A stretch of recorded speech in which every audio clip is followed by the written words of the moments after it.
This is Sporting Life.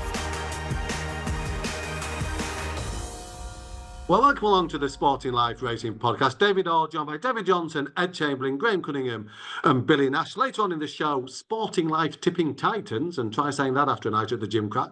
Ben Linfoot and Matt Brocklebank will be on to discuss their Cheltenham thoughts for the weekend. Ed, let's start at Sandown on Saturday. And next year, when you're in that warm match of the day studio, is it afternoons like facing Storm Dava that you'll really miss? I actually really enjoyed it. I thought Sandown did a really good job, both in terms of communication and getting the meeting on, really, because it looked pretty gloomy early on Saturday morning. But it was a very enjoyable day. A huge crowd there, Audie. I don't know what the number was, but it was absolutely rocking. And the carols afterwards would have been a lot of fun. I went home to defrost, I must admit. It was pretty nasty out there.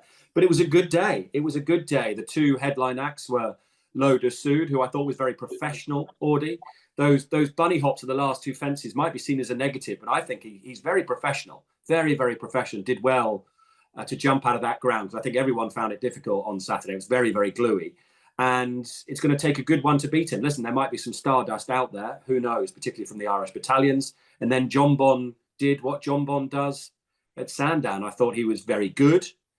Again, you know, he's got Gaelic Warrior to worry about, we hope, although not much news on him. Energumen, I'm sure we'll talk about later, El Fabiolo and so on. And he's 9-4, 5-2 for the champion chase and is rock solid. But why would you back him at that price? Because he's probably going to be exactly that in a few months' time if those all turn up, though the champion chase has been cursed in recent years.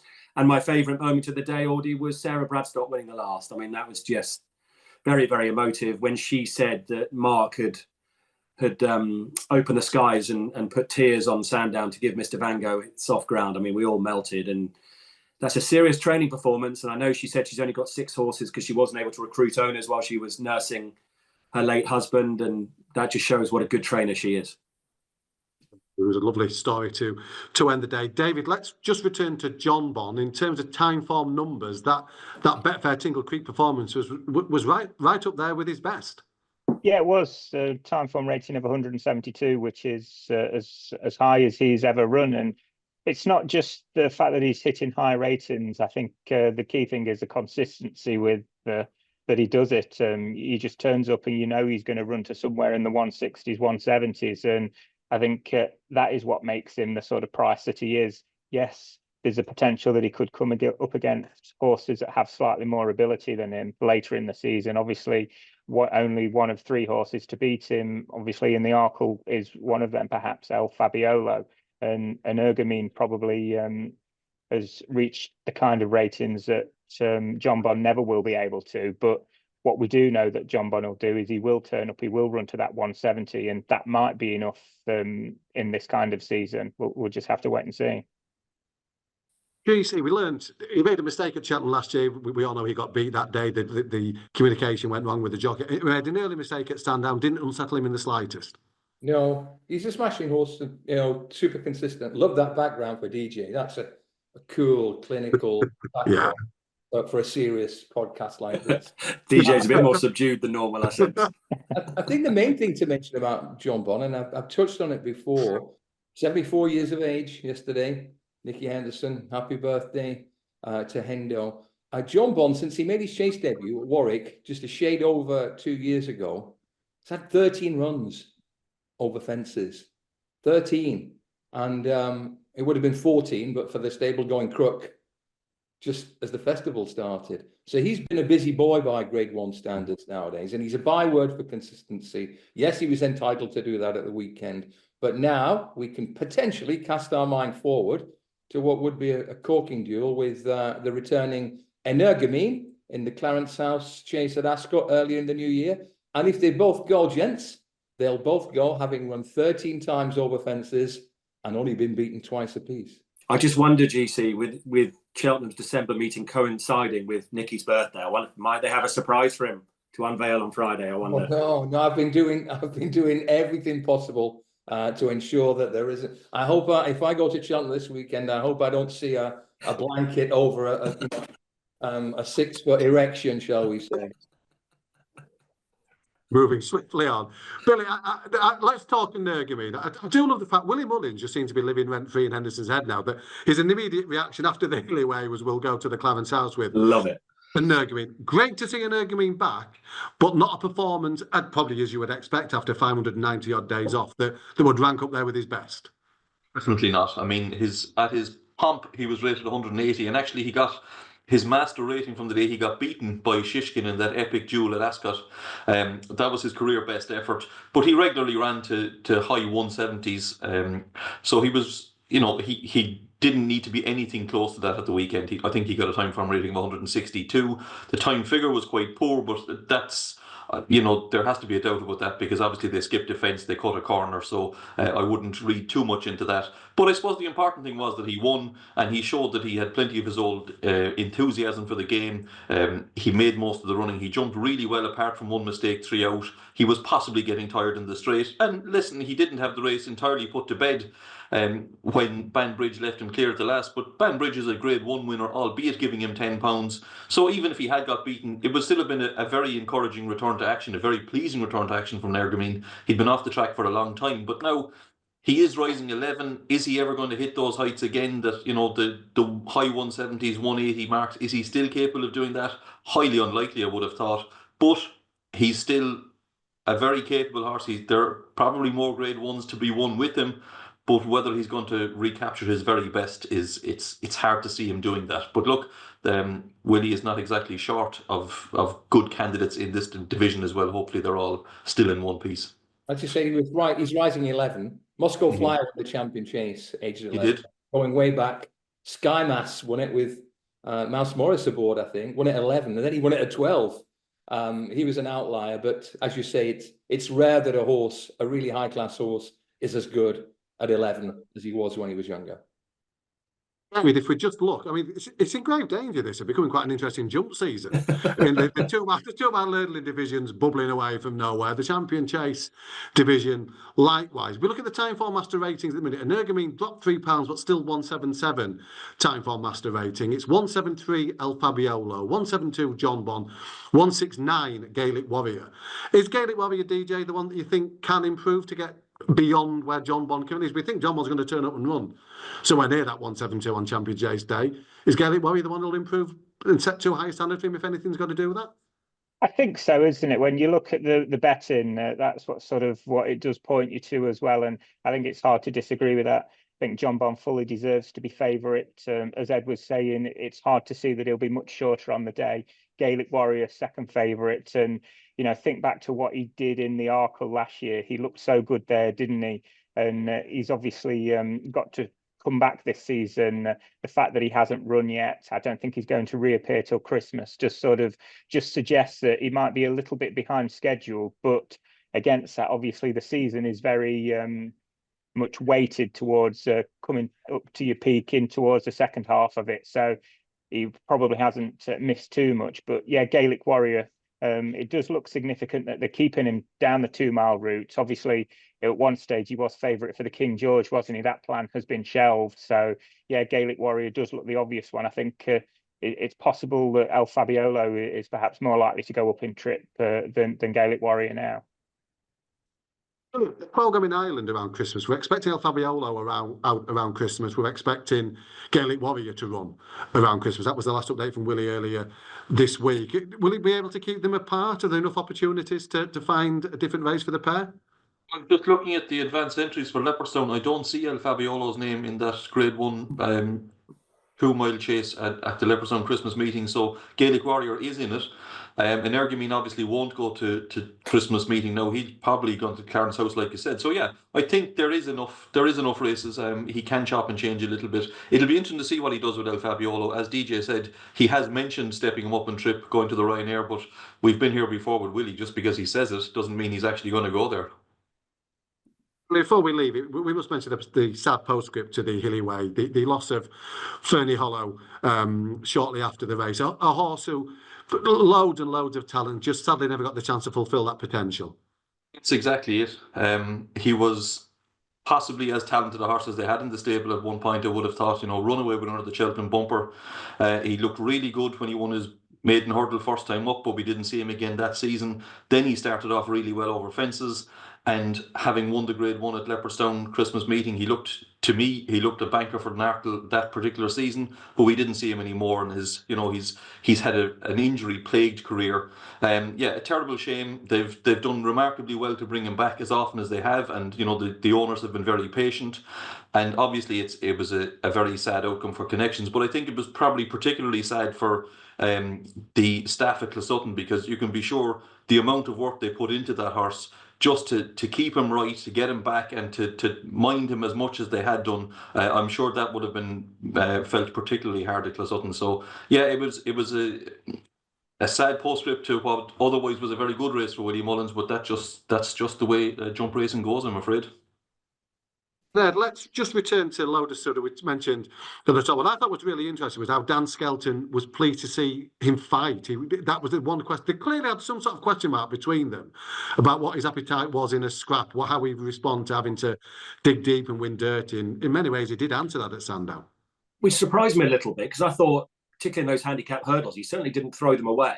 I thought he was a little bit. I backed him the Betfair hurdle day, and it possibly just in front too soon that day, and got nabbed by Iberico Lord, it was. And I didn't doubt him for that. And he's very, very professional and very, very tough. I think those last two jumps, which I referred to earlier, might have cost a horse of a different nature. And I like what he did, and Skelton would have relished having those two Gordon Elliott horses chasing him up the hill. I think they're all worth keeping an eye on, mine. I think that might turn out to be a decent race. I just think with Lo Dessous, he's very, very professional. He's very good. I just sense he might be susceptible to a proper star. He might be that rock-solid midfielder, while Sergino's that dynamite number 10. Who runs at the champion hurdle. JC, what did you make of Lo Dessous? Where's he going to rank? Well, I think what he's done now tells us, I agree with Ed, a pretty accurate picture of what he is, a good horse. It sort of chips away at me a little that he was a useful hurdler, pretty smart hurdler, but he wasn't a real crackerjack hurdler. I think he's been well placed to win a couple of good races. The next target in Dan Skelton's mind, these things can change, either the Kingmaker at Warwick or the Game Spirit at Newbury, where he'd come up against John Bon. But I think make a bit of hay, because logic suggests that whether it's Ballyburn or another from Ireland, there will be at least one, maybe more than one 160-plus horse in the Arkle field come Cheltenham. And hand on heart, I'm not quite sure that Lo Dessous is quite that good. It struck me the HRA are going to have to be really strong. We've got Willie threatening to run Ballyburn in England because there's no races now. The Grade 1's gone over Christmas. Gordon Elliott, he only ran those two costs. The Grade 1's gone over Christmas. The pressure's already been applied.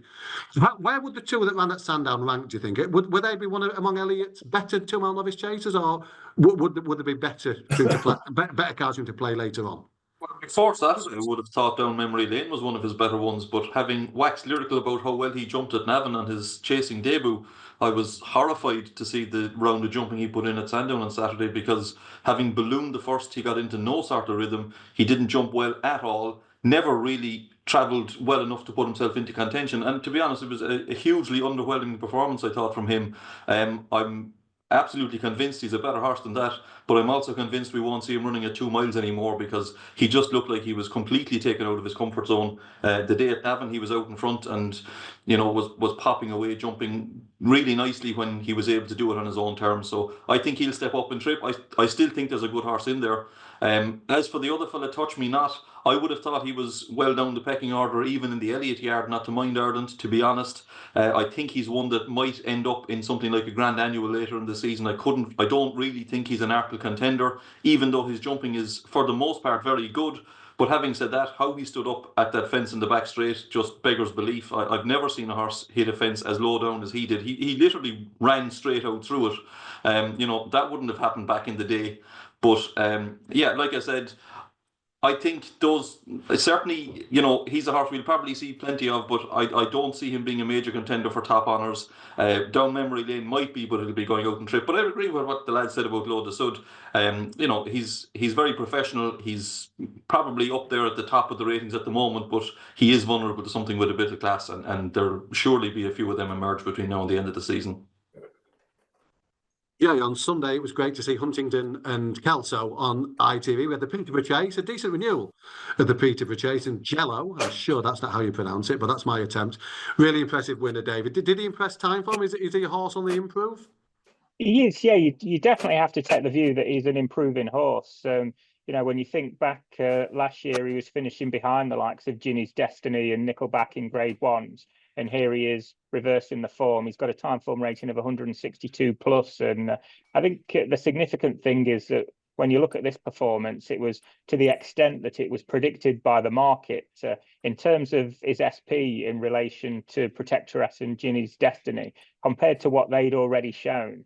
He didn't really have any right going off at that kind of price, but he was never really in danger of not justifying it. And you look at that rating now, 162 plus. He's on the verge of Grade 1 standard, and I'm just thinking, where might they go? There's the Ascot Chase, isn't there, after Christmas, over 2.5 miles, and going right-handed. That looks a pretty good spot for him, I would imagine. Yeah, he looks mustard right-handed, doesn't he? He's got some pretty useful form left-handed. But like you, David, I'd be confident that right-handed is where you'll see him at his peak performance. George horse in a year's time, perhaps, could he? Sorry? Could he be a King George horse in 12 months' time? Lon Presse is the stable star for that race, isn't he? We shall see. We'll follow Jello's, again, I pronounced it incorrectly, in progress through the ranks with a great interest. Edwin, just a line on the second and third, Protectorat and Ginny's Destiny. Protectorat, no King George bid now, won't go right-handed again. I think he's heading to Lingfield. Cotswold Chase for Ginny's Destiny. They'll be hoping for a bit more from those two next time. Well, they were beaten. I mean, you could call Jello the winner. I mean, so far from home, couldn't you? Very unusual for a Peterfor Chase like that. I thought Protectorat's tactics clearly didn't work, and yes, he's probably worth another chance. Ginny's Destiny, I thought, was really disappointing. I mean, he cut out so quickly in the Paddy Power Gold Cup. I was thinking he might take a giant stride forward here, and he didn't. And he was getting tired after the last. If you watch him and Protectorat actually pulls 3, 4, maybe even 5 lengths clear of him on the run-in. And if he's going to step up in trip, that would really worry me. So I think both have got a watching brief to a certain extent, in particular Ginny's Destiny. If you're a Billy Nash fan, turn the sound up. If you're not, go make a cup of tea, because we're heading to some of the recent Ireland action, Billy. We're going to go through, I think we're members of the panel, but this is the incredible drama. Billy, let's start with Jasmine DeVoe, last year's Weatherby's champion bumper winner, a successful hurdling debut, even though he barely hurdled a hurdle fluently. The term "got the job done" is what you could say about Jasmine DeVoe. He won, but I really liked Paul Townend's quote at the end of the race when Gary O'Brien interviewed him. He said, "It's a lot harder to put an engine into one than it is to teach him how to jump." So I think, the ability is definitely there. Yes, his hurdling was far from fluent on more than one occasion, and there is plenty to work on there, but the ability is there. That was over 2 miles. I don't think we'll see him over 2 miles again. I think going up to 2.5 will suit him. And looking at his pedigree, he's bred to stay 3 miles. So, there's loads to work on. But like I said, he's very talented, and they'll surely find more races for him. But it was a reasonably good day for Willie Mullins. On the jumping front, Ile Atlantique jumped really well in the beginner's chase. He threatens to be a very good horse over hurdles. He didn't actually quite fulfill that potential, but he looks to me like one that might just do it over fences, because he always looked like a horse that was going to make a better chaser. And certainly on first impression on Saturday, that to me was probably the deepest beginner's chase that's been run in Ireland this season. The second, third, fourth from that race are sure for future winners over the next couple of weeks. And Ile Atlantique was never really in danger of getting beaten. I thought he jumped really nicely. He travelled well, as he always does. But the most impressive aspect of the performance for me was what he actually found from the last, because once or twice last year he looked like he might find a bit and didn't really. So I think it was encouraging that when Paul did get after him, that he did put a bit of distance between himself and the other horses. It was over 2.5. I could certainly see him dropping back to 2 miles, but either way, I think he's going to be a big player in that novice chase division this season. Let's look at some of the others. Let's talk about, we'll move into Dancing City now off the back of that. He made a winning chasing debut on Tuesday. Was cut for the Brown Advisor. He's a horse he also looks like he's going to find plenty when he has to. He responds generously for pressure. Yeah, looks a proper stayer, this fella. Let's not forget, he was probably the best staying novice hurdler last season. He won 3 Grade 1s. His only defeat really came in the Albert Bartlett at Cheltenham, where Paul ignored him. He rode Reed and Tommy Wrong instead of him. But he was very good other than that. He won at Aintree, he won at Punchestown. And yeah, again, a very satisfactory, very pleasing performance yesterday. For the most part, jumped really well. Looked to have the race in the bag from a long way out. Now, he did idle a little bit in front. He was possibly getting tired. But in fairness to him, the horses in second and third had both run over fences already this season and had both run really well. So it was a decent level to be starting off. Like, he was rated 148 over hurdles last year. I think he's probably run to something like 142, 143 first time up over fences. He'll get a P on that rating, so it's not hard to envisage him going much higher over fences than he was capable of over hurdles. But yeah, it'll be certainly 3 miles for him. The same card, a Willie Mullins Donnelly horse who bought as a 3-year-old, missed his juvenile campaign, but made a winning start in Ireland, very similar to Amsterdam. Kit's Bowl, and a similar rating as well. He's gone 142p off the back of that. Is this just another headache for poor Nicky and the Donnellys when it comes to the Sergino decision? Has Willie got a 4th, 5th, 6th string to the champion little bow here, Billy? Possibly not. Certainly, if you were listening to Paul Townend afterwards, I think what he said was he'll stay much further. So even though yesterday was 2 miles, he looked like a horse. You know, he saw his race out really well, and I think he'll be stepping up and trip. He beat Colonel Mustard yesterday, who was reliable but hugely frustrating. A bit of a professional loser at this stage. So I don't know how solid that form is going to turn out. But Kitzbühel is impressive. He did what he had to do. But like I said, once Colonel Mustard put it up to him, he really found plenty, and he was going on strong at the finish. So that was 2 miles. I would imagine they'll step him up to at least 2.5, and they might even give him a go over 3 later in the season. I wouldn't be surprised if they decided to go down that route with him, because, like you said, they're already fairly well stocked for the champion hurdle. Which leads us in neatly, Ed, to Matt Chapman's interview on the opening show with Nicky. I don't know if you saw it, because I know you don't present the opening show. I don't want to presume that I was watching. No, the other round. Thank you. I mean, Matt did speak more than Nicky, which is a tremendous achievement given the length of Nicky's answers. He was basically saying to Nicky, "Why aren't you going to campaign in over hurdles and fences? Can't you do both this season?" And Nicky said, "Why not?" and then explained why not towards the end, because he'd mess up next season, which I thought was quite interesting. But they genuinely don't seem any closer. Did you read anything into the interview as to what they're doing with him? I think it was sort of confirmation that it all revolves around Constitution Hill, and I still don't think they know where they are at with Constitution Hill, and time is running out before the Christmas hurdle at Kempton, which worries me, because if Constitution Hill were to miss that, that would be the end of my Sergino dream for sure. And the vibes about Constitution Hill, I genuinely don't know. I think it's concerning, would be my honest opinion of it. And we're going to have to wait and see. You sort of want to know, but you sort of don't want those updates at the same time. But it's amazing. You get a really mundane update saying he's going to do a routine piece of work on Saturday. It goes out on the site with the 3rd most read story of the day, and it's just there's no depth or revelation here. But people do seem to, I don't know, want more from the line. But we'll find out. And it's the same with Cheltenham, isn't it? It's the same. With Cheltenham Festival, you're damned if you do, you're damned if you don't. If you talk about the Cheltenham Festival, you get absolute purpose, and yet it's unbelievably popular. Yeah.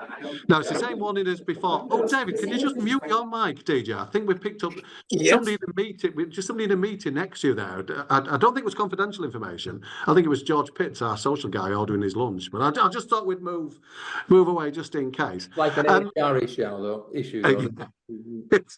the same warning. 100%. We don't do that on the podcast. DC, it's your turn now, because we're talking Hong Kong. You were there last week for the Longines Hong Kong International Races. Fantastic coverage from yourself and Andy McLaren across the website. It looks a great week. Let's talk. What nugget did you pick up from any international contacts while you were out there? First of all, I'm sorry for muscling in on the podcast last week. I thought it was all over and we'd be going to record my own segment, and then I just saw my face appear in the corner of the screen. But it was great. It was a really enjoyable week. Weather was fantastic. But we touch on the races in a minute. I don't want to take up too much time because I know jumping takes precedence. But I did pick up a few nuggets of sort of unusual ones. I'm very optimistic overall about horse racing. It's in my professional interest, but it's something I do feel strongly about. But I'm chatting to some Kiwis and Aussies. Kiwis, dog racing, gone. Government have binned it. In Australia, apparently, there's a review about to be published, which will give the verdict on the future of jump racing. Not too many people are expecting that to be a positive verdict. They're a long way away, but they're interesting stories. And just looking at from afar, when you go away and you click on the news websites and looking on the Racing Pulse website, and well over half of the stories are doom and gloom, £1 billion black holes, etc., affordability checks, punters can't get on, blah, blah, blah. And I wonder whether it's really, you know, a very, very traumatic, dangerous time, or whether it's a newspaper with strong vested interests staging a serious rearguard action. But other than that, I thought it was fantastic. There were plenty of British racing bigwigs there. Julia Harrington was there. I just saw her from a distance. I saw her interim replacement, Brandon Shea. I think I saw him from a distance. And I also heard, this could be right, it could be wrong, that Brant wanted to check into his hotel, but there'd been an enormous fire and he couldn't get in. And I thought, well, there's something quite appropriate like that. The new boss can't get into his digs because the house is ablaze. And I thought, seems quite appropriate. But the action on the track was absolutely brilliant. 4 big Group 1 races, and obviously the highlights from a British point of view, Oisin Murphy, Marco Botti, and Gio Vallotto. I was dead keen on that horse. I thought he was a 5-to-1 chance all day long. I stood in the paddock doing telly on that race. He was 18, bang, on the off, down to 12, which was still a good price, but real enterprise, Murphy's advice to take him over there, and he won like a good horse. And I've no doubt that, you know, that is a mid-120s horse. And David, I think he's up to, he's 125 or a bit more than that on time form. And he's just one of those stayers who's getting faster as he gets older. He is, yeah, like you say, 125, and he actually had that rating going into the race and won this without having to improve. And I think you've sort of touched on the absolute key aspect with him. He's been campaigned a lot as a stayer, but he's just getting faster. And he was so good, wasn't he, when he won the Princess of Wales back at Newmarket? And it's just going to be really interesting what they do with him as they bring him back as a 6-year-old next year. You know, rather than just necessarily going down the staying scene, there's such a good campaign, isn't there, for these good horses around 1.5 miles. And you know, rather than starting out in the Yorkshire Cup under a penalty, it might be more like the Coronation Cup and Hardwick route that they'll be looking. David, in Dubai, you know, he's run well in Saudi and Dubai. That would make sense. As regards the prize money, Gio Vallotto and Dubai Honor, all Dubai Honor, a snagged second. They picked up the thick end of 2 million in prize money. So it was a real lucrative trip for them. Romantic Warrior, interested in David and Billy's view on this fella. And it's an old chestnut that the ratings argue about who's the best horse in the world. But in terms of body of work, Romantic Warrior, who in the last 14 months has been to Australia, won a Cox Plate, a handful of Hong Kong majors, a Yasuda Kinen back at a mile against the best in Japan, and then that emphatic win beating 2 high-class Japanese horses. I don't think he's going to end the season highest rated in the world, David and Billy, but he's right up there, isn't he? He is, yeah. I think he's got a rating of 129, so behind obviously City of Troy over here, but also mustn't forget Via Sistina, who I think she's rated 132 now down in Australia on the back of what she did in the Cox Plate. But yeah, Romantic Warrior, what he's doing, he's just sort of a true international horse, isn't he? And I think he's the first horse to win that race out in Hong Kong for 3 years on the bounce. And even though he's a 6-year-old, it's clear that his powers aren't waning just yet. Yeah, and bought at Newmarket a few years ago, I think, for 300 grand by Mick Kinnan. Just to go back very quickly on the bigwigs, Harrington, Dunshea, etc. I do feel sorry for him in a way, because you know, you could see them, the show they put on in Hong Kong, and I never compare the two models, they're just not alike, but almost a money no object scenario with a club and a leader who have tremendous drive and direction, and you can't help but think that Julie Harrington and Brandon Shea will be walking around thinking, crikey, if only we had the resources and the independence and the power to make decisions like they do in Hong Kong, because Compared to Hong Kong, Britain is an incredibly constipated model with so many vested interests pulling in different directions. End of rant. See, you only got a distant view of those big wigs. You've got up and close and personal with football royalty and racing royalty. The Spirit Dancer team, an afternoon in the sun with them. What a fantastic experience that must have been. An evening, yeah. I met some old friends. Richard Monaghan, who used to be in the bookmaking industry in Britain. He works doing the Jockey Challenge in Hong Kong now. Him and his missus, Jess, and his kids, Finley and Ella. And because of his connections with one or two of Fergie and Den boys, they wanted somewhere quite quiet to go for a drink on Saturday evening. So they joined us out at Aberdeen Boat Club, which is a lovely spot around the corner from the bay in Hong Kong. And it was Fergie, it was Richard Fahey, it was Peter Done, it was Jed Mason, and it was Sam Ellis, a big footballing figure from yesteryear. And Richard, won't go on too long, has a fantastic son, 10-year-old Finley, who is an utter live wire. And they started playing chess together. And they were playing chess together for about half an hour. And the Jockey Club had ensured that security, tight but polite, to very, very burly bouncers, both of whom, if they say it's Christmas, it's time to put your tree up. They were just at a discreet distance while Fergie was playing chess for a good half hour with this 10-year-old lad.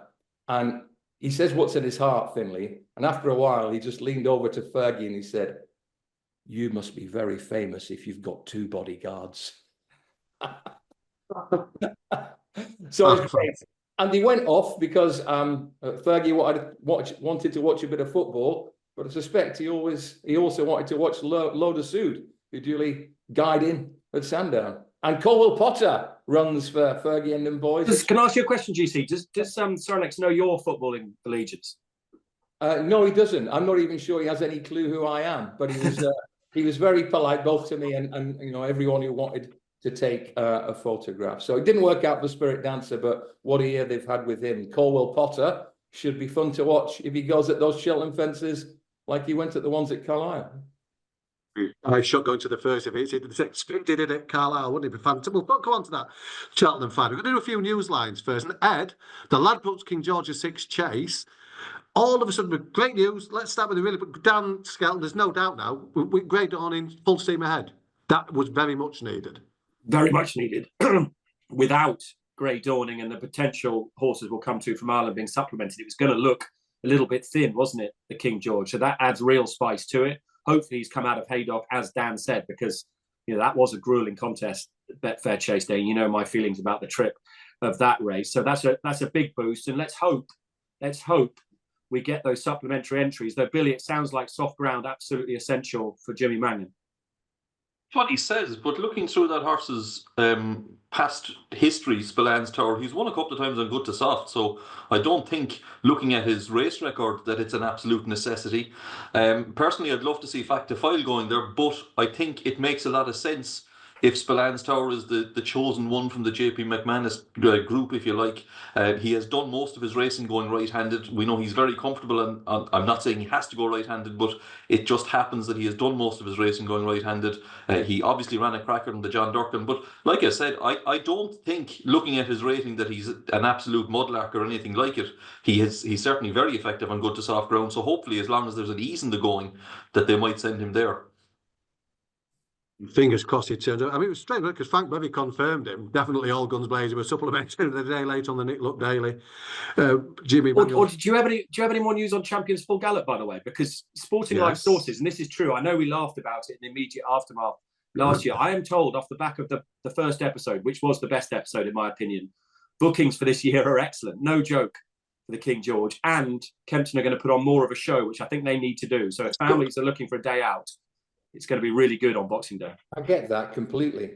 And you know, if you can wrap it around a horse who's nearly white, who jumps like Grey Dawning does with the old echoes of Desi, that's a really good story waiting to happen, isn't it?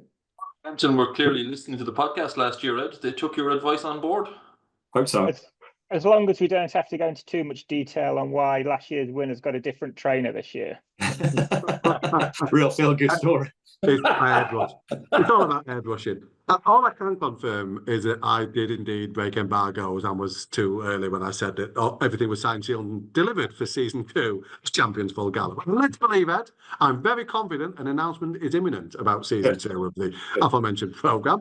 Let's talk about another announcement from Jockey Club Racecourses. Ed, prize money freeze for next year, 2025 at the same levels as 2024, providing the final quarter is as strong as they hope it's going to be. Given what GC mentioned, the stories, the financial headwinds, the drop-off in betting turnover, is freezing prize money levels now as ambitious as we can be? The clamour for increase, where's that money going to come from? You'll take it in the current climate, and you probably missed it, GC, but last weekend, I mean, if racing's looking for a spokesman, we're often talking about a spokesman, they do worse than Nevin Truesdale. He was the one person to face up to the questioning last weekend with Matt and Richard Hoyles on the opening show, and fair play to him for doing that. I thought he did a good job in the circumstances as well.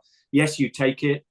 The one thing I would learn from watching the racing in Hong Kong and everything that GC has said there is we know the problems. Let's start finding solutions. We're all ranting and raving about the problem. Let's find solution. That's the difficult bit. And we've got to move it forward because, in my opinion, it is really alarming right now. Really, really alarming. So the sadness is that freeze you take as good news. Yeah, I was almost the same. I thought that was a positive spin on it. Billy, the Mullinsers are looking for new worlds to conquer. They got bored. They've got a dual champion. Now, Patrick Mullins is the latest one. He wants to be champion amateur in Britain this season, and I'd imagine he could have that put away long before the spring with a few more 2 to 5 shots in novice hurdles to come. Sure, he'd be the first ever horse racing writer of the year to be champion amateur at the same time, would he, to hold both titles? Marcus Armitage, would he ever have won? Oh, it's a great question. Lord Oaksy. Lord Oaks, there you are. Yeah, the great Lord. The noble Lord, sorry. The noble Lord. But did either of them hold the 2 titles simultaneously? It's a great question. I'll do some research. I'll be back next week with the answer to that one. Yeah. Look, I'd be very surprised if he wants to win the UK Amateur Jockeys Championship. I'd be very surprised if he doesn't win it. He's already on 6 winners. I think he said himself for 14 or 15 is possibly all that's needed to win the championship. So, look, if he needs to, he has all the ammunition he needs in his own back pocket, really. So if it's a thing that he really wants to win, which he says he does, I'd be surprised if he doesn't. I mean, if he stays injury free, he'll win it. Could do the double next year and be, horse race writer of the year and part of the podcast of the year if such an award exists. Could you imagine? That's exclusive. That's put it on dream. A poll. We'll get the answer quicker, Audie. Put it on a poll. Speaking of which, Ed, put this on the poll, Dave. Have you ever seen a weirder bit of racing sponsorship? Got to go to the 13th of December at Cheltenham. This has made me chuckle all morning. The 150. It's a good race. It's only attracted 8 runners. One of them's French from miles out the handicap. Get this, it's live on ITV, lads.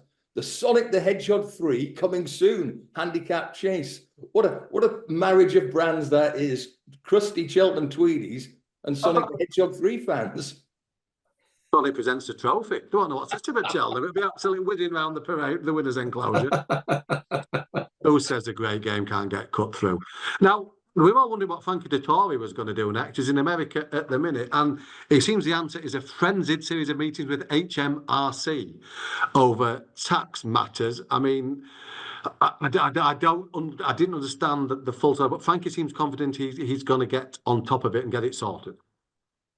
Get it paid is the only solution here, and you'd imagine he's in a financial position where he can do that because, unfortunately, I do have experience not of a tax avoidance scheme, but a load of footballers that I worked with a few years ago now got in very hot water because at the time these things seem like great ideas and you take advice, but then the goalposts from HMRC move and you're absolutely snookered, which has happened on numerous occasions.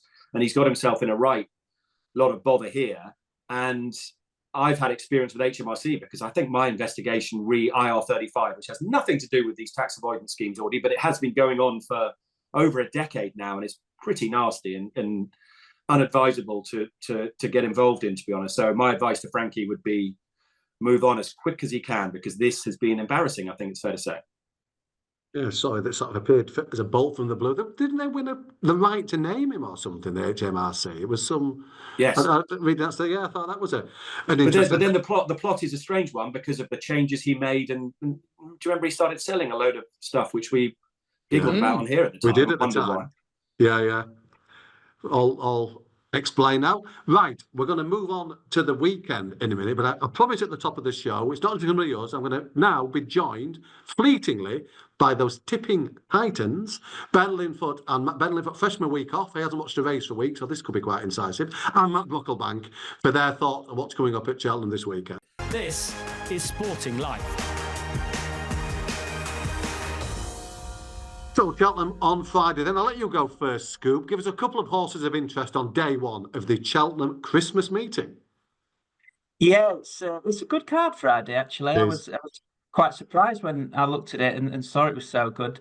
The Sonic the Hedgehog 3 coming soon handicap chase is one I'm looking forward to. The obvious one to talk about here is Chianti Classico for Kim Bailey, running off a mark of 157. Really impressive on his seasonal reappearance at Ascot. Only a 7-year-old. He's done really well to get to this sort of rating so quickly. He's only had the 6 runs over fences, but obviously he's a Cheltenham Festival winner. That impressive win at Ascot last time. If he wins here off this mark, are we talking about a potential Gold Cup contender? We could be, although Kim Bailey has already said that he really sees him as a Grand National type. But the worry there is he's going to get too highly rated too quickly to go well at Aintree. So like Kim Bailey says, a big day for Chianti Classico. I'm looking forward to seeing King Turgeon against him for David Pipe, who has got experience of the Grand National fences, having won the Grand Sefton last time. Now he's up £8 for that win, but he looks like a horse that might go through the grades a little bit this season to me, and I just wonder if getting all that weight from Chianti Classico, he might be one to be with on Friday. There's another David Pipe horse on my radar Friday, and that is Thanks for the Help. He's got 2 entries. One of them's at Cheltenham, one of them's at Bangor. They've had all sorts of rain at Bangor. They've cancelled the chases, but the hurdles could still be on if the standing water disappears, and that is Thanks for the Help's first preference. But if it's all off and he ends up at Cheltenham, I think he's got a good chance in the closing 3-mile handicap hurdle. Gets a £9 pull at the weights with Doyen Quest for finishing 4th behind him last time. And that run last time, I backed him that day. I just think it was a little bit of a confidence booster, shall we say, because he'd been going off the rails a little bit, 3 defeats in a row, not really cited, and he wasn't really put in the race last time, but I thought he ran really well, especially with a view to his next run, which is this one. Whether it's at Cheltenham or Bangor, I'm not sure, but Thanks for the Help, certainly on the radar. Stuff from that. A couple for you for Friday? Yeah, there's, as Scoop says, there is an awful lot to look at here. There's lots going on, isn't there? We've got Dashel Drasher, the old boy, is dropping into a veterans chase after running quite well behind, Pic Dory in the Grade 2 there. You've got one of probably the hottest cross-country chase ever run, haven't you? With Gordon Elliott's fielding 5 in that, along with Chemical Energy, a couple of other horses that still have potentially a little bit of potential, improvement, in this kind of division. Vanillier being one, he's a Gavin Cromwell trained horse, ran 6 behind the stablemate Stumptown, who also turns up for this, but I thought he ran with promise and could be one to build slowly towards the spring. So that's Vanillier to look out for in the cross country. I mean, earlier on the card, we've got Caldwell Potter in this SSS Super Alloys Novices Chase. That has to be one of the more interesting races on the card, despite only having 5 runners. We have Django Bay, a quality hurdler last year for Nicky Henderson. He's debuting over fences in that against Caldwell Potter, who was really enthusiastic. His jumping was quite impressive. Now, he went a little bit to his left around the right-handed track at Carlisle, so he could be even better suited to Cheltenham. He goes up in distance, so Harry Cobden will probably be mindful to keep that enthusiasm just a little bit under wraps this time around, so he doesn't burn out before the climb to the line. But one horse in that race to keep an eye on maybe for the future is Deafening Silence. I thought that was a proper tracker horse when he ran 3rd on chasing debut at Haydock. It was soft ground. He was having his first run for 351 days, and he was 3rd behind Trelawn and Iroko, 2 horses who, again, like Chianti Classico, could have Aintree on their agenda later in the spring. So Deafening Silence for the Skeltons is one to keep an eye on, whether that's for Friday or future targets, I'm not quite sure. He obviously has a fair bit to find off his official mark of 133. But when it comes to having a bet, I thought this 115, the 2-mile handicap hurdle, was a really interesting race. Loads to go out here as well. We've got Bo Zenith coming back after over 600 days off the track. He's now with Nicky Henderson, having been a good juvenile with Gary Moore. The stablemate, Will Mount, he's a name that no doubt people will have heard of. At the start of last season, he made quite a big impression when winning his novice at Newbury, and then went off the rails after pulling up in the Challow hurdle. So he was obviously well regarded, and he could be thrown in, let's be honest, off a mark of 130. So possibly one to watch in the market. But Tin is in that race. He might just offer a little bit more value. Trained by Fergal O'Brien, he's got some good course form. He seems to prefer the new course here at Cheltenham. We're obviously switching now from having raced on the old course last month, where he was fourth in the Greatwood Hurdle, fourth to Burdett Road. So I think that form's very, very respectable, and he gets another chance off a mark of 126. So tin for the each-way money in the handicap hurdle. But yeah, as Scoop says, lots to look forward to. So back to support, Carl, isn't it, on Saturdays, where the big race is the Night Timber December Gold Cup. Scoop, you've read my weekend view. I presume you're all over Pinkerton for this. Read it, David. Interesting. I think you've always got to respect the Irish Raiders whenever they come over to England. And you think Noel Meade, he's probably pinpointed this as an easier task than Pinkerton would get at, say, Leopardstown over Christmas in a 24-runner handicap chase over in Ireland. So, yeah, have to respect him. He's up quite a bit in the weights, though, from Galway, isn't he? And we don't really know if he's still well handicapped, so I'll probably look elsewhere personally. That Paddy Power Gold Cup, all of them are back. I think Il Radoto's got to be respected. He obviously has won on both new and old courses at Cheltenham. He's just a bona fide Cheltenham specialist, whatever course they run on, isn't he? And what's he up, £8, I think? I think you have to respect his chance. I mean, he idled up the hill for me in November and could have won that by 8 lengths. So I don't think he's particularly handicapped out of things, even though he's risen so much in the rates. But he's one of probably 3 or 4 on the shortlist. Gemmeron would be another one for Venetia Williams. The one I like, though, at the minute, at the prices, is Guard Your Dreams for Nigel Twiston Davis. He just looks like a bit of a Twister's plot horse to me. Lots of good form at Cheltenham, including on the new course over hurdles. When he won the international hurdle here, he beat horses rated 155. Same when he was third in the Relkeel. He beat horses rated higher than him, in the mid 150s. And here he is off 136 over fences, having had the 3 required qualifying runs to run in a race of this type. And I've liked his runs at Cheltenham in October and November behind Peaky Boy last time on the old course. I think switching to the new course is a positive for him too. He's a horse that comes off the bridle, and he might even want a bit further later this season. But I think 2.5 miles around the new course at Cheltenham, whilst he's an unexposed 3-runner novice, is the time to get him. And price is around 20 to 1. He's the one that I've come down on at this stage. Yeah, interesting. We're recording this Wednesday afternoon. Bits and bobs of money around for him as well. An interesting selection. Matt, I know it's very early days with the Night Timber December Gold Cup, but what are your early thoughts? Yeah, I mean, I like Madara here from the Paddy Power again. I don't want to talk about your guide too much, Dave. But yeah, you flagged him up, and I think you've nailed it there. He's about 5 to 1, which there may still be a bit of juice in that price come race day itself if the Skeltons have really targeted this race. Obviously, he's not a horse that they've had particularly long for a long time, but with Sophie Leach last year, he landed on a nice handicap at Leopardstown. I think there's loads of potential with him as a 5-year-old. But I would just like to flesh out the case for Gemmeron towards the bottom of the weights as well. Charlie Deutsch doing 10-2. I'm pretty sure that will be his minimum weight. Now, he's a horse that's kind of flattered to deceive a little bit in the past. And if you look at last year's form, he just looks to have completely lost the plot. He only ran 3 times, so perhaps he was struggling with something, wasn't quite right, but we didn't see him between mid-April and then just last month where he came back at Ascot, and there was plenty of money around for him. and he really did bolt up. Like you look at Il Ridotto, who's gone up £8 for winning the Paddy Power. Well, this horse has gone up 8 as well for winning a slightly lesser race at Ascot. But I do think he's got his mojo back. And 136, he's never won off a mark this high, but he has been sort of thereabouts soft marks in the 130s. And he's just one of those horses. Venetia can do very little wrong at the moment. And it seems that this 8-year-old is back thriving again. He won Ears Prick last time, making all the running.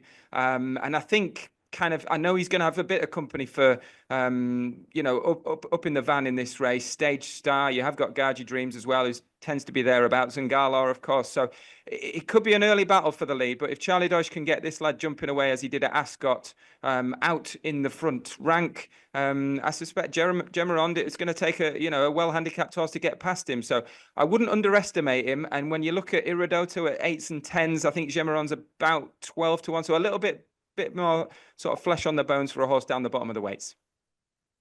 There's Matt and Ben's early thoughts for the 2-day Cheltenham meeting. But don't forget, their full preview with proper field selections will be available on site Thursday for Friday and Friday for Saturday. This is Sporting Life.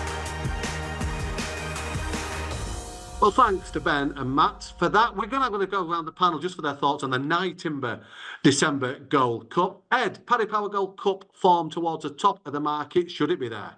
Yes, very much so. And history suggests it should be. Even though a different track, different test, it does bear out well each year. And the boys were excellent on this, I thought. And this is an excellent sponsor, Roddy, right up my street, the old Nye Timber. But I think it's very, very tricky. I mean, I could make a case for all 4 of those.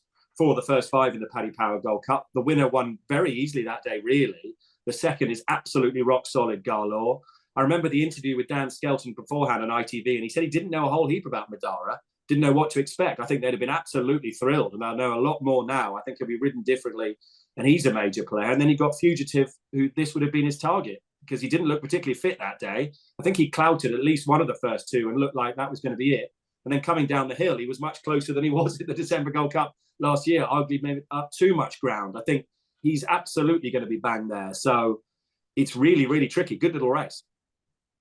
Isn't it, JC? Different horse, of course. They're running on a different track, which changes things slightly on Saturday. Have you got any early thoughts, JC, on the December Gold Cup? Yeah, lots of people will be looking back to last year's race when Fugitive got the better of a really good tussle with Il Ridotto. Remember last year, it was a very unusual race. Il Ridotto and one other, Bryony Frost rode Il Ridotto that day. They went hammer and tongs early on. They split the field wide open. Fugitive was really well suited by the way that race developed. And Ed's right. He was unlucky early on last time at Cheltenham. He got balked and he made a bad mistake. And the effort of making a big run down the hill took a toll. Il Ridotto, really, you're probably looking to oppose him because he shot up the weights for his win. And Garlaw should also come into consideration. Le Patron is a horse who won't have had much coverage. And when he went to Cheltenham in the spring, he didn't shine, but he was in Grade 1 company behind Grey Dawning and co. But the way he jumped at Newbury and bolted up suggests that he deserves his place as well. So it's a wide open handicap, not a massive field. These valuable handicaps are really struggling to fill nowadays, but it'll be double-digit field and a wide open market by the look of things. Jay, any early thoughts on the Nye Timber December Gold Cup?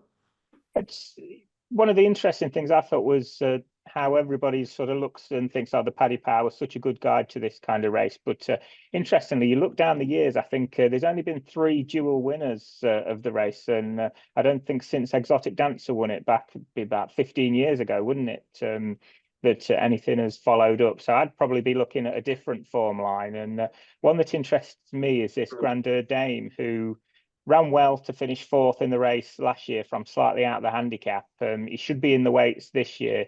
He won at Chepstow on his reappearance, beating Garlaw. So his form ties in quite well with that horse, and could see him just outrunning those double-figure odds if everything goes his way.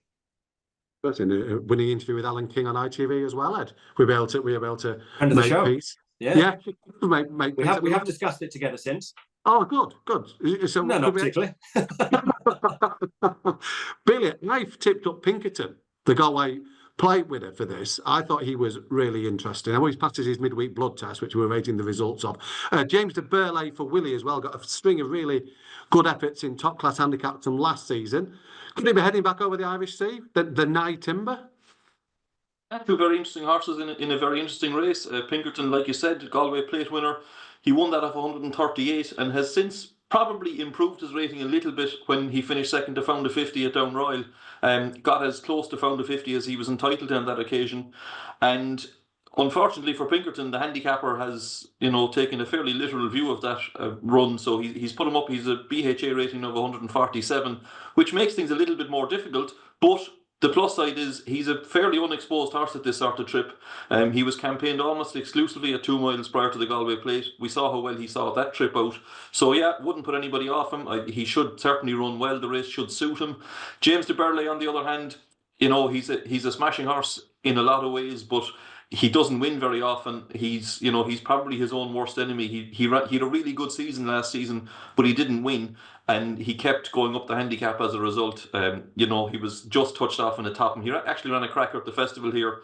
He looked like he was going to play a big hand in the finish of one of those handicap chases for a long way and just go run out of things. And that's kind of where you are with James de Burley. Expect him to run well for a long way, but he's up to a mark of 155. He started off in handicaps last year off 148. He hasn't won one yet.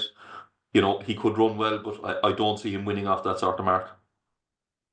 I think it's fair to say, Ed, in terms of the support card, Fridays is probably stronger than Saturdays. So it's a fascinating December Gold Cup, Nye Timber December Gold Cup, but there's some really intriguing contests on that Friday. We've got a novice chase in which we're light on runners, but we have got Caldwell Potter, Springwell Bay, Deafening Silence and Jambo Bay. 4 really interesting long-term prospects.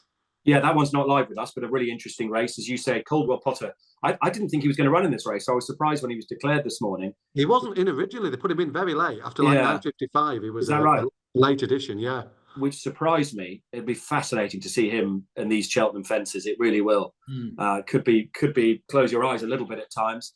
And I'm just loving, I know Billy disagrees with me, but I'm just loving having the 2 Grade 1 novice chases at the festival. You're either going to go 2 mile or you're going to go 3, which is making life so much easier and so much more exciting. And having that 2.5 mile handicap novices chase is also making watching these races extremely interesting. And it will be in this case as well, because I just sense a couple of them might be eyeing up that contest too. So I'm all in favour of that change at the minute. GC, we've got 4 in the novice hurdle, but we've got 4 balloted out of the cross-country chase. It's a cracker. But now it's become a handicap in March. Lots of trainers seem to be running horses in advance, mainly, GC, to get views of handicap marks, what's to come, or maybe get down a pound or 2 if required.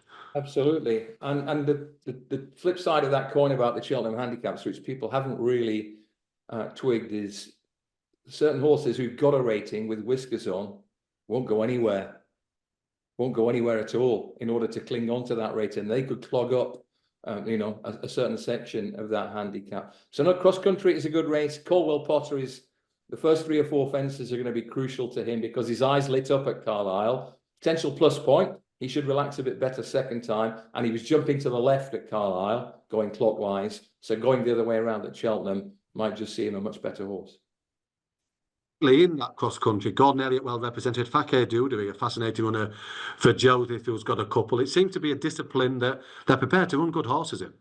Yeah, and it's a discipline that the Irish seem to be much more invested in than the British, to be honest. If you just even look at that race, there's 16 declared, 10 of them are Irish and 1 from France. So that'll just kind of tell you where the balance of power is in the cross-country division at the moment. Yeah, Delta Work is going to come out top on time farm ratings, even though he has 12 stone to carry. Had a little pipe opener in the race at Down Royal there recently. So it's very competitive. I think Gavin Cromwell's Stumptown is one that I'd be very interested in that race as well. He seems to have taken really well to this discipline. Fakir Dudery, not convinced about him as a cross-country horse, to be honest. He ran okay at Clonmel in his reappearance, but I'd like to see him at least have one go around this course before I'd be interested in backing him.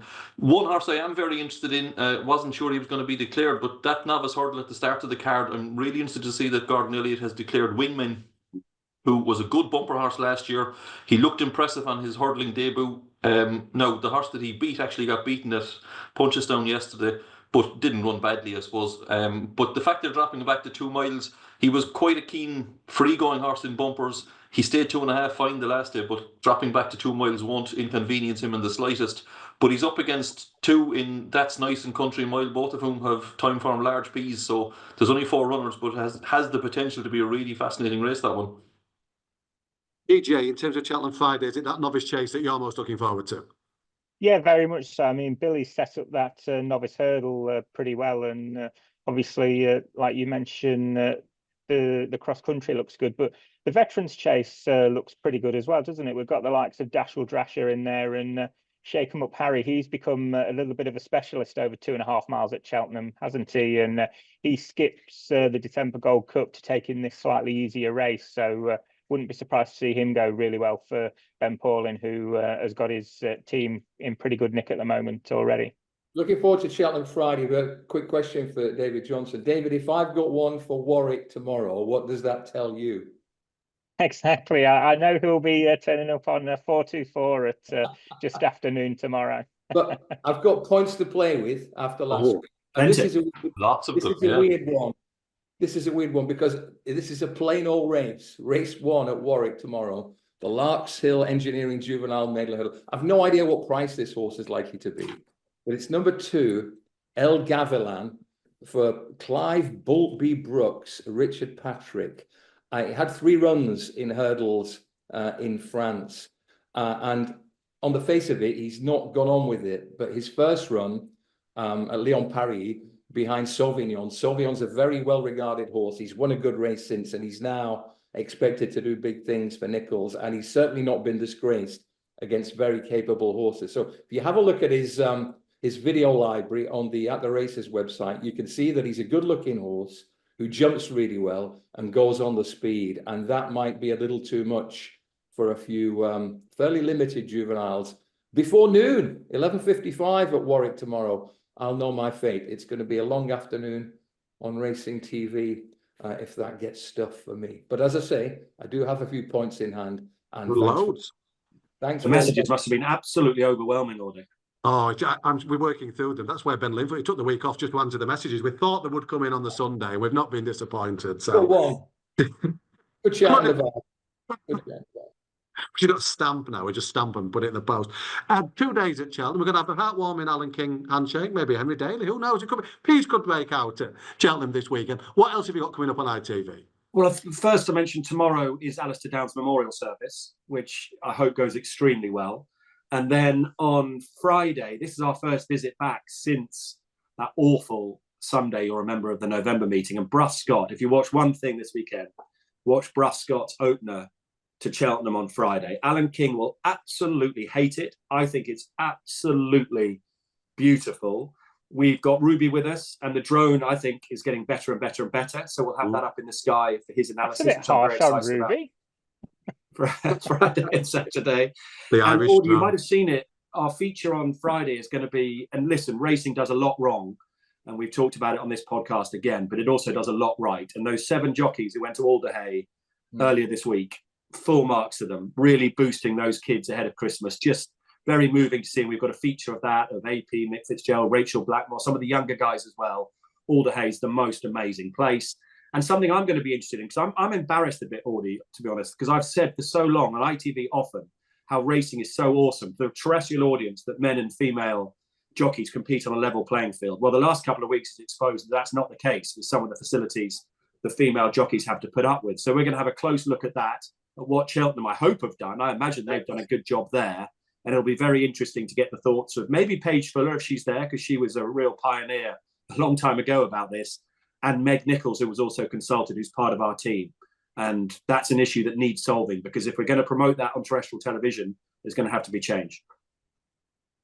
Lots to look forward to there. So fascinating feature coming up on ITV. Time has beaten us. We'll be back next week to look ahead to Scott, and then we've got a Christmas special coming the week after. Looking at the no, it's non-stop. What should be a fantastic festive programme as well. Thanks to DJ, to GC, to Ed, and to Billy, and to the 2 tipping titans. There you go, clean sweep. I've got those all out the way. And thank you very much for listening. Download the Sporting Life app for the best racing coverage, including live racing blogs, fast results, stable tours, trainer and jockey interviews, expert opinion, and tips.